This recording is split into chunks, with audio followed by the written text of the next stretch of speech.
मी दिसतो का? नमस्कार, मुद्दा.com या चॅनलमध्ये आपल्या सर्वांचं स्वागत. मित्रांनो, बीड जिल्ह्यामध्ये आता उद्यापासून वितरण चालू होणार आहे. त्याचं स्टेटस दिसायला सुरुवात झाली आहे. परंतु ते स्टेटस दिसताना लोकांना रक्कम दिसत आहे. हेक्टरी 5,000-6,000 रुपयाचं वितरण केस तालुक्यामध्ये बीड जिल्ह्यामध्ये सुरू उद्यापासून होईल. कारण त्याचं स्टेटस आज शेतकऱ्याला दिसत आहे. ते स्टेटस कसं चेक करायचं ह्याचा बी आपला स्वतंत्र व्हिडिओ येईल. तुर्तास एक शेतकरी आहेत जे की पूर्ण शेत त्यांचं यंदा 2024च्या पीक विमामध्ये खरीपाचा विमा त्यांनी भरलेला होता आणि त्याच्यामध्ये त्यांचं अतोनात नुकसान झालं होतं. त्या नुकसानामध्ये त्यांचं काही शिल्लक राहिलेलं नाही. कारण शिल्लक नसताना देखील आज त्यांच्या 1 हेक्टर जमिनीला किती विमा आला आहे हे त्यांच्या तोंडून जाणून घेणार आहोत. कारण त्यांना आज बोलता येत नाही, कारण अशी परिस्थिती आहे. कारण कित्येक ते दिवस झालं पीक विम्यासारख्या मोठ्या गोष्टीला ते वाट बघत होते, परंतु त्यांना ही रक्कम अद्याप देखील मिळालेली नाही. परंतु मोबाईलवर का होईना त्याचा FTO जनरेट व्हायला 2 दिवस लागतील.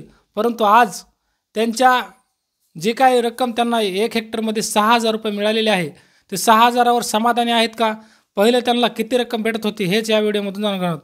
नमस्कार अण्णा. नमस्कार.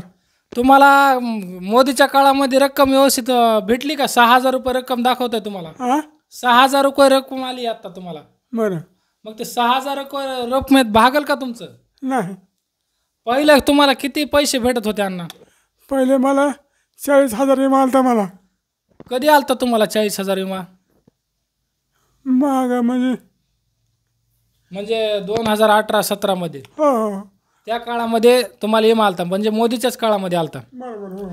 ही जी संकल्पना बदलली आहे, ह्या संकल्पनेमधून जे काही शेतकऱ्याला हानी पोहोचत आहे. कारण हेक्टरी 6,000 रुपये म्हणजे शेतकऱ्याला दाखवलेले दिवे आहेत. कारण उजाडामध्ये जे काही प्रकाश दाखवण्याचा प्रकार सरकारकडून केला जात आहे, कंपन्याकडून केला जात आहे, ह्याच्यामध्ये किती तथ्य आहेत. अण्णा, तुमच्या काळामध्ये 40,000 रुपये येत होता. आता तुम्हाला शेतकरी आज तुमचं सगळं वाटोळं झालंय रानातलं आणि तुम्हाला 6,000 रुपये आले. तुम्हाला किती काय काय करणार 6,000?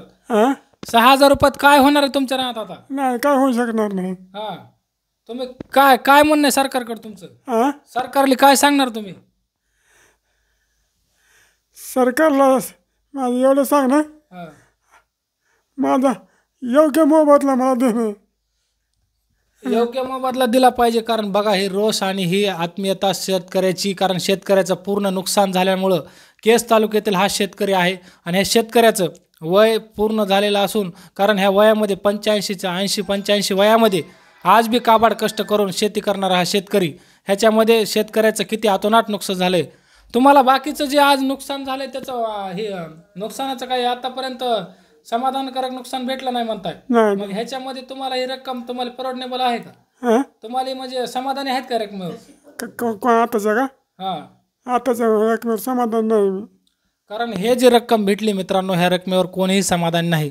त्यांच्याच पत्नी आपल्यासोबत आहेत, त्यांच्याकडून जाणून घेऊ की दिवसभर काबाड कष्ट करून जे काही कमवलं होतं आणि जे काही त्यांनी केलं आहे त्याच्यामध्ये त्यांना किती रकमेचा फायदा झाला आहे.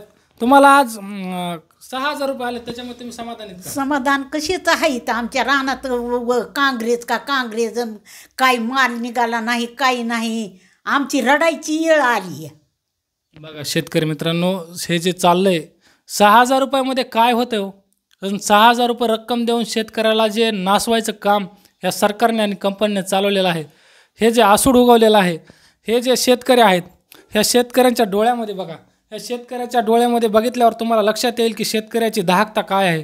कारण शेतकरी कित्येक दिवसापासून त्या आतुरतेनं पीक विम्याची वाट पाहत होता.